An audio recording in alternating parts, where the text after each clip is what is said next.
Oh, there's the Big Dipper. Oh, there's the Little Dipper. And there's an alien. Oh no, that's just a fly on my lens. Haha, false alarm. Wow. Hey, Alvin, what are you doing? Oh, research.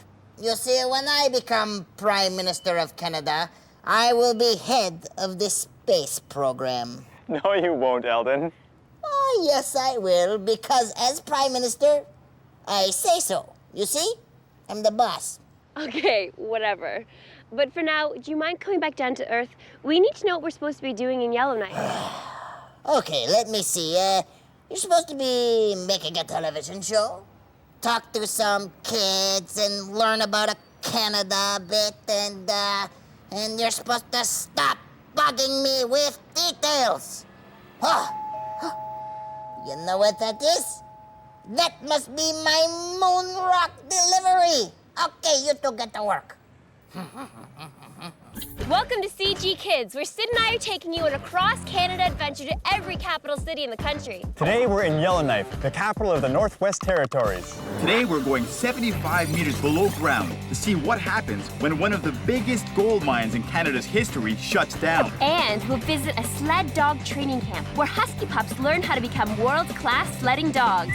Then we'll join a group of young astronomers on a night out to see one of the wonders of the world, the Northern Lights. Gold mine cleanups, dog sledding, and the Aurora Borealis. It's all coming up next on CG Kids. Geographic Kids.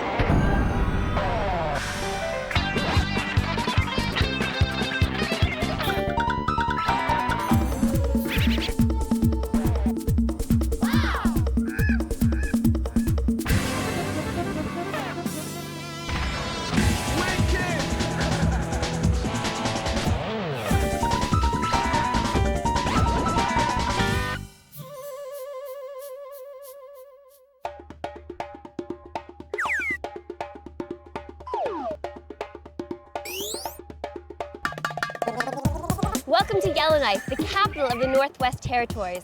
Yellowknife Bay was named after the Yellowknife Dene who settled in this area in the early 1800s. The name comes from their use of yellow copper knives. Prospectors discovered gold in the Yellowknife area in 1896, but there was no way to get the gold in or out of Yellowknife. It wasn't until 1934 that small planes made the area accessible. The town of Yellowknife was built and soon mines began popping up all over the place for gold, iron ore, silver, diamonds, the list goes on. The Northwest Territories owes its mineral-rich land to the Canadian Shield. At about 4 billion years old, these are some of the oldest rocks on Earth. The Canadian Shield is a craton, which is a very old, very stable part of the continental crust. Originally, the shield was made up of large volcanic mountains. Over billions of years, it has been worn down to its present geography. Today, the Canadian Shield's flat, bare rock is thanks to glacial scouring from the last ice age. Mountains don't just sit on top of the Earth's crust. They're more like icebergs. The part you see above the surface is only a fraction of its true size. As mountains erode, their roots rise, and these roots are in turn eroded away. The rocks that now form the Canadian Shield were once deep within the Earth. Extreme heat and pressure provided excellent conditions for minerals to form. Which explains why the Canadian Shield is so rich in mineral ores. Knowing the minerals are there is one thing. Extracting them is a whole different story. Let's go check out what was once one of the richest gold mines in Canada. We're here at Giant Mine. Gold was mined here for 50 years. More than 7 million ounces was produced. Unfortunately, mining can create ecological problems, and Giant Mine is becoming famous for something else, being the focus of the longest and most expensive environmental cleanup in Canada's history. CG Kids. This is Mark, and he's going to take us on a tour of the mine. Hi, Sid. Mark. Hey, Mark. Hi, Kat. How are you? Good. We'd love to know about some of the history of the mine. Sure, no problem. Why don't we take our coats off, and I'll get you outfitted with some safety gear, and we'll talk about the mine. All right. All right. Okay? So how long has the mine been around? The mine operated for about 50 years. It was discovered in 1935 and produced gold from 1948 through to 2004. So why is the Giant Mine the focus of a large environmental cleanup? To understand that, Sid, you have to know a little bit about the rocks in the area. The gold here is associated with the mineral arsenopyrite. And in order to free the gold, The miners had to break the arsenopyrite up and change it into a different form. When they did that, they made the arsenic toxic or dangerous.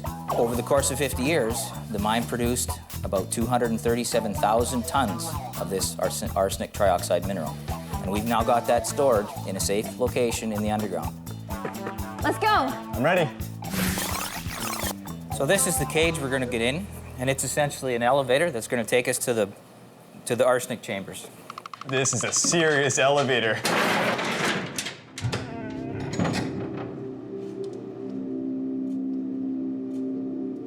So how far are we actually going down, Mark? We're only going to go down about 75 meters to the second level of the mine. The mine actually goes down to 600 meters.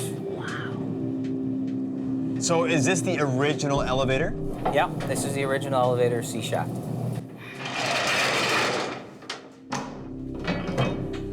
Oh my goodness. Watch your That's step. incredible. Okay. This is so cool. This is Now- a huge mine. We're on what's called the second level of Giant Mine, approximately 75 meters below the surface of the Earth.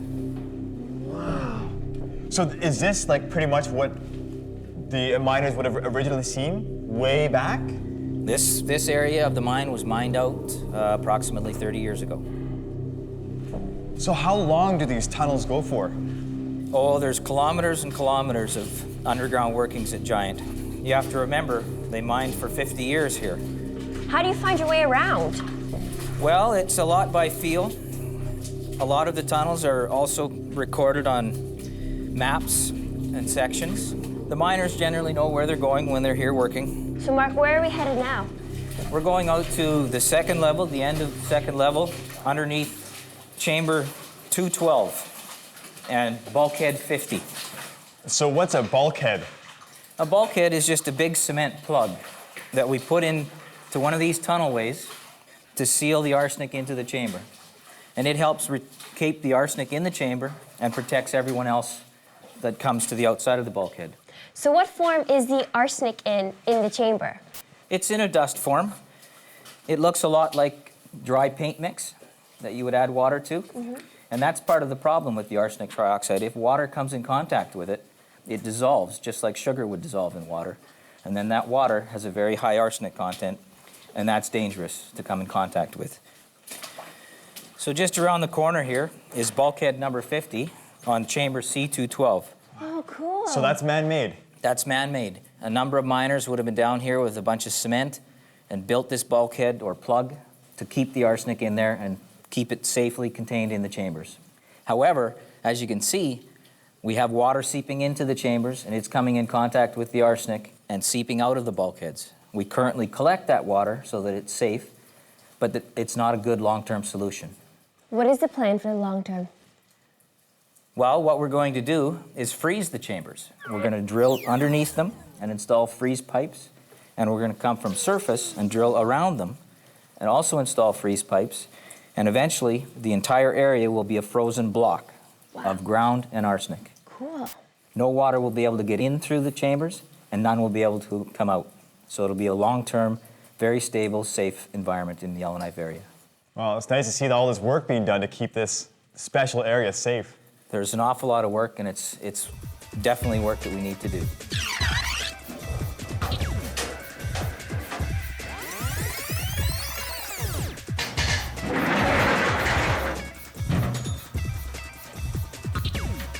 Oh man, that was incredible. Cool. CGK. So these buildings here are all part of the roasting process, which the mine used to free the gold from the arsenopyrite-rich ore. It was all well contained. The arsenic dust was pushed through this pipe into the underground, but we still ended up with a certain amount of contamination. The land is contaminated with arsenic, the sediments in the creek are contaminated with arsenic, and all of these buildings are contaminated, and they'll all have to be demolished as well and taken down. So we got a really big job ahead of us, but we're here to do it.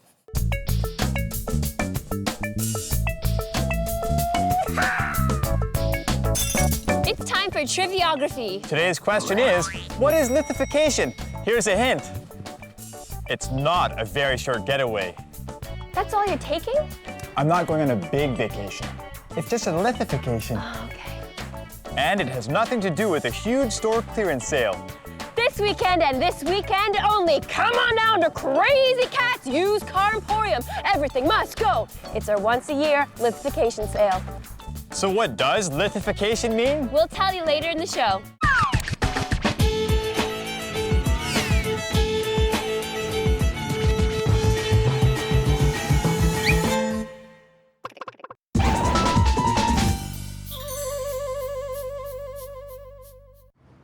What are you up to, Eldon? Oh, it's my most brilliant idea ever. I think that Canada should branch out. I think we have to go where no parliamentary democracy has gone before. And how do you want Canada to do that? Well, I think Canada needs to develop a sun and spa resort. But Canada's not tropical. Exactly. And that's why we need to branch out. This is one small step for Canada, but one giant step for my brilliant brain. I'm not following, Eldon. Well, as next Prime Minister of Canada, I will get rid of the deficit completely by offering space tourism. Right. Yes, I'm going to create an all-inclusive resort package of fun even closer to the sun. I'm going to call it Club Beachy Moon. Club Beachy Moon? But there aren't any beaches on the moon. What are you talking about? I mean, it looks pretty dusty from here.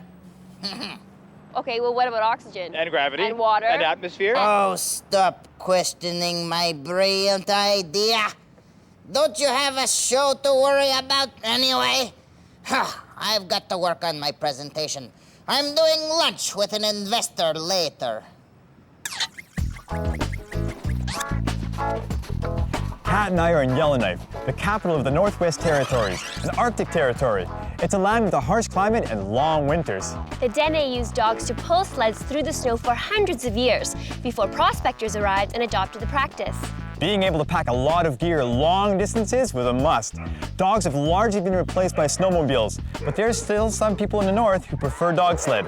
Now it's largely an international sport, with some of the best dogs in the world coming from right here at Beck's Kennels.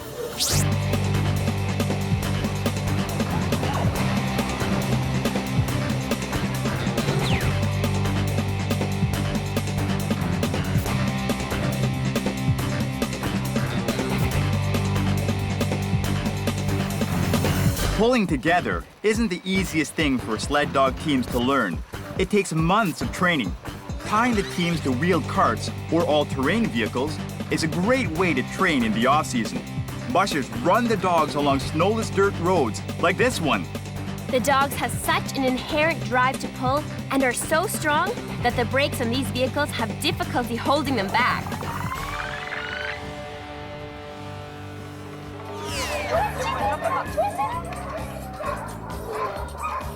Carol, Grant, these puppies are adorable. How old are these guys?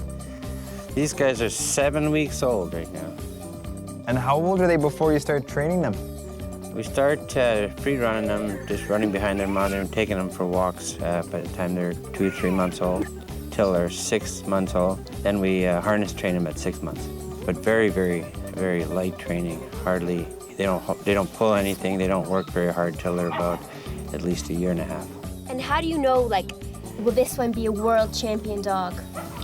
Well, they have to want to be world champions. They have to want to do it and like their job.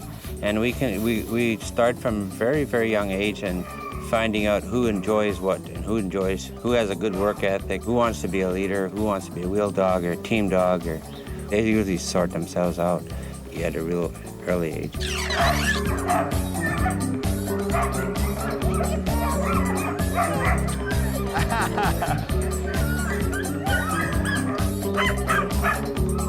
There you go! Yeah. You ready to pull? Oh yeah. These aren't like domestic dogs. So what's the life like of a sled dog? Well, they have a really good life, actually. They keep in shape, they keep fit all of their life, so they live a lot longer than a lot of house pets would, and they have a very healthy life, very few illnesses and sicknesses along the way, and they have a lot of fun at the same time.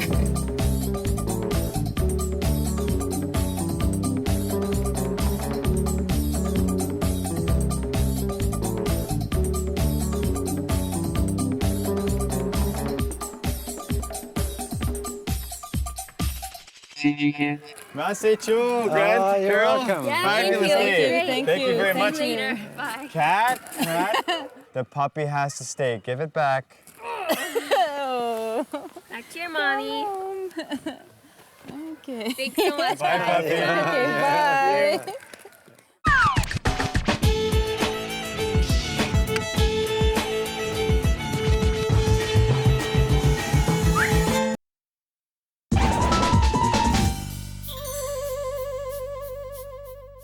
Well, you know, I only need $1 trillion loan, and it's all just for the startup of Club Beachy Moon.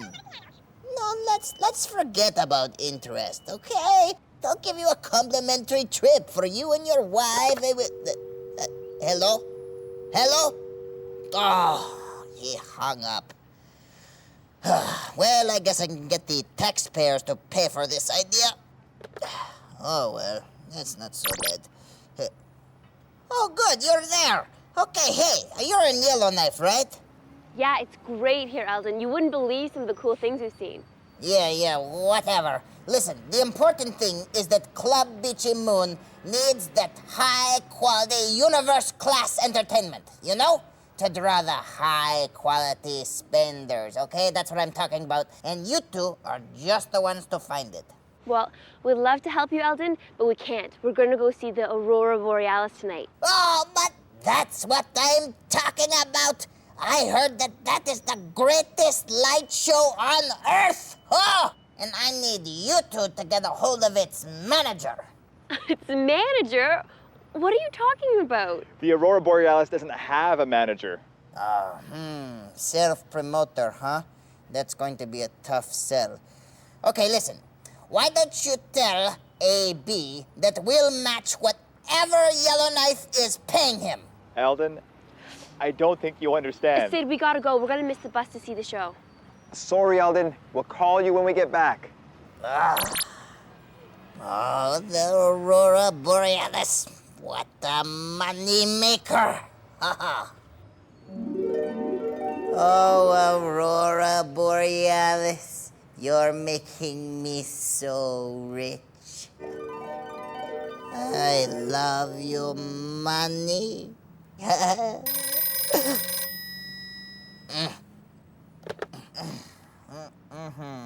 Hello.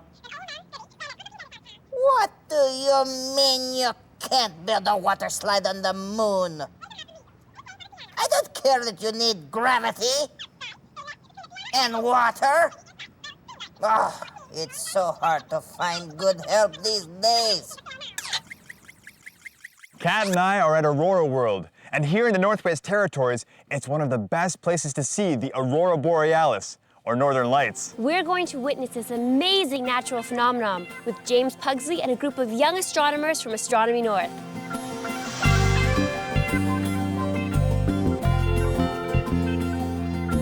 Incredible.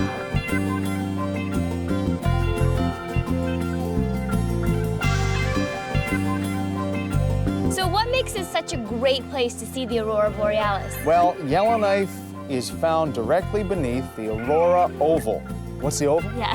The Aurora Oval is this oval of light that sits a crown of light that's right on top of the Earth. And it's caused by magnetic energy found deep down inside the Earth. The Earth's core is churning, and it fires out this magnetic energy on the top and bottom of the planet. Well, solar particles that come from the sun are actually funneled right onto the top of the planet, right onto that oval. And Yellowknife is found right underneath, which means we get a great light show almost every single night of the year. Okay, I'm looking up, and I see this line of light right across the sky. Not really what I expected.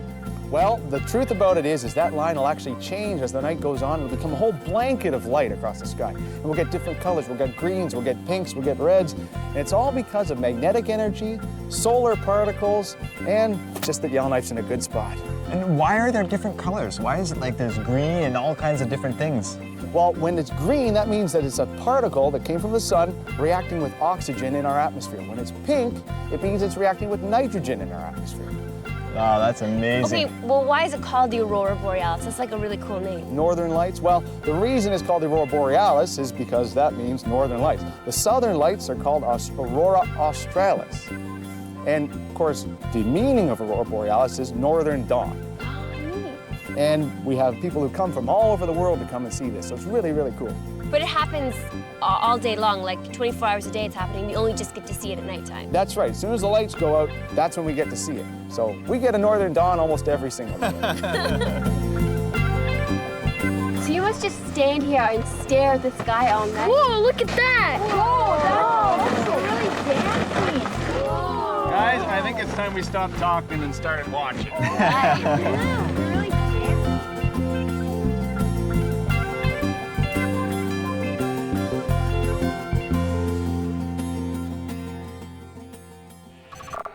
Aurora Borealis can affect Earth's communications. The solar wind can cause interference with radio, television, and satellite communications.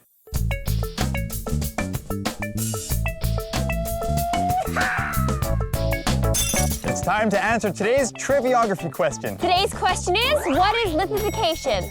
Imagine these clumps of Play-Doh are loose sediment. When I squish them together like this, they form into one mass. Add a few million years to the process, and you've got lithification. It's when loose sediment is compacted by pressure and gradually form into one solid sedimentary rock.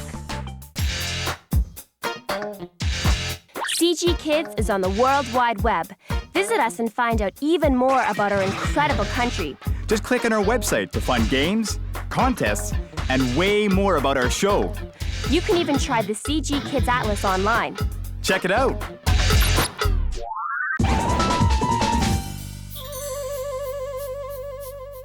What do you mean you won't insure Club Beachy Moon? Oh, just because a few guests might float away, that's no reason to... Ah, bah, you have no vision. Ah. Don't tell me I already heard. The Aurora Borealis won't relocate to Club Beachy Moon. There's no air, there's no gravity. I'm gonna have to shelve this idea. Temporarily. Don't worry, Eldon. I'm sure you'll think of a new project soon. We got something to make you feel better. A present? It better be cake. I bet you it's chocolate cheesecake. Oh boy. Ah, thank you, thank you. Even better. Moon shoes! That is so nice. Look at this. Now check this out. It's the moonwalk. Oof. Ow. Thwarted by gravity again.